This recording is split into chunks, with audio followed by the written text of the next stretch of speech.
Today I want to talk about my first threesome and how it was the most embarrassing moment of my life. Back in 2018, I started dating different girls and having friends at work, and I was in this wild moment of my life.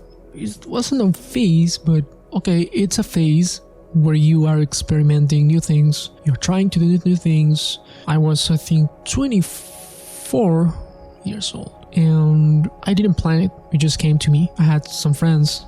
It was a couple. They told me that they wanted to have a threesome. That if it was possible to do a threesome with them, I said, yeah, why not? I was excited, of course. A threesome is one of the most important achievements for any man.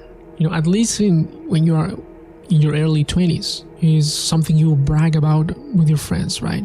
I was preparing myself. I was so happy, you know, it was happening. I remember that night, they invited me over to their apartment. I think I drank tequila, wine. And the thing is that, okay, we put some candles, you know, we put some LED lights. I think it was similar to these LED lights. Some like red LED lights, you know. The room was very cozy. Had like a lot of movie posters, well illuminated, and I was like, okay, let's do it, right? And I couldn't have an erection. In my first threesome, I couldn't have an erection. It just, my little friend wasn't working, and I wasn't even nervous, and my friends were two beautiful persons. In my mind, it was like, what's happening, you know? Like, we were in bed, we're about to do it, we were like naked, right? And nothing, you know. I tried and didn't get hard. It was kind of embarrassing and disappointing towards me, right? Towards myself. I think we blamed the alcohol, but I don't think it was the alcohol. I think it was my mind that I wasn't ready. I had manifested that situation that I wanted, but I wasn't mentally prepared to do so, to perform. So I couldn't believe I could do it. That was a mental block that I was self-sabotaging this opportunity, right? How can you make sure you are not going to self-sabotage you? After that failed threesome, I started thinking what went wrong. Then I realized that I didn't believe in myself enough. I didn't believe that I could do it. I didn't believe that I could accomplish something like that. The accomplishment was here. I was here. I didn't feel I deserve it. How could I feel that I deserve it? Then what I did was I decided to try again. I thought, okay, what can I lose right now? They are my friends, you know, they will not judge me for anything. I just surrender. I said, okay, I give up. I don't need to have a threesome. I don't need that to be happy. I don't need that to feel accomplished. One day they called me again. It was after some time. My friends called me again. They said, hey, do you want to try again? And we tried again.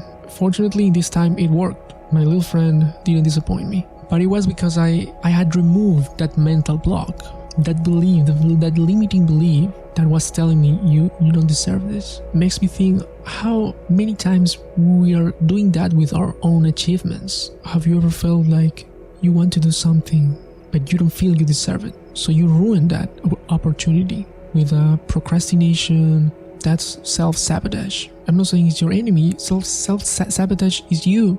If you're giving you what you deserve, what you think you deserve. If you think you deserve to have a shitty job, you will have a shitty job because you don't feel you are capable to find a good one. I remember when I got my first big client. It was a company in the US.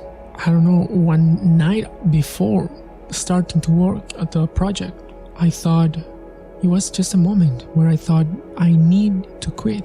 This job is too much. I need to quit. And then the good thing is I became aware about that, and I said, fuck, this is a pattern. Fear. It's my mind telling me don't do that. You will get hurt. It's a defense mechanism. but it's self-sabotage as well, because you think you don't deserve it, and you think that because you don't deserve it, maybe you will do your job wrong, they will, fire you, or you will get hurt. Fortunately, I became aware of it. I said to myself, if I had this client, it's because I am capable to do it. And I said, you know what, I like to trick myself. I said, you know what, let's start doing this project and let's see afterwards what will happen. I didn't pressure myself saying that, okay, like I will be working here for 6 months, 1 year, 2 years. No, I just said, okay, let's take it one step at a time. And it worked, because now they are my clients for more than a year, and they are one of my best clients that I've had. I just want to reflect on that, on the fact that sometimes the mind plays tricks on us. But how do you differentiate between, it's your mind or that is lying to you, or it's your intuition who's telling you not? And what I always say is, like, if it comes from fear, scarcity, it's your mind being scared. For example, in my situation, the threesome situation, it was because I was afraid. I just was afraid of failing. So afraid of failing, it didn't work. My little friend didn't work. With the client that I had, same. I was afraid of failing. All those things came from fear. When it comes from fear, when it comes from scarcity, it's not the way to go. Like, people can get this out of context, but it's like I'm talking about, goals, achievements. Of course, fear is good, because of course, fear tells you don't touch the fire or you will get burned. But I'm telling you, when it comes to your goals, even if you do something, if you know there is no future or there is no long term, if you think that, an achievement is no long term, then action is not worth it. Just do it, because you will learn something, and we were here to learn. So yeah, I wanted to talk about that threesome experience and what it taught me about myself, and hopefully this can help someone.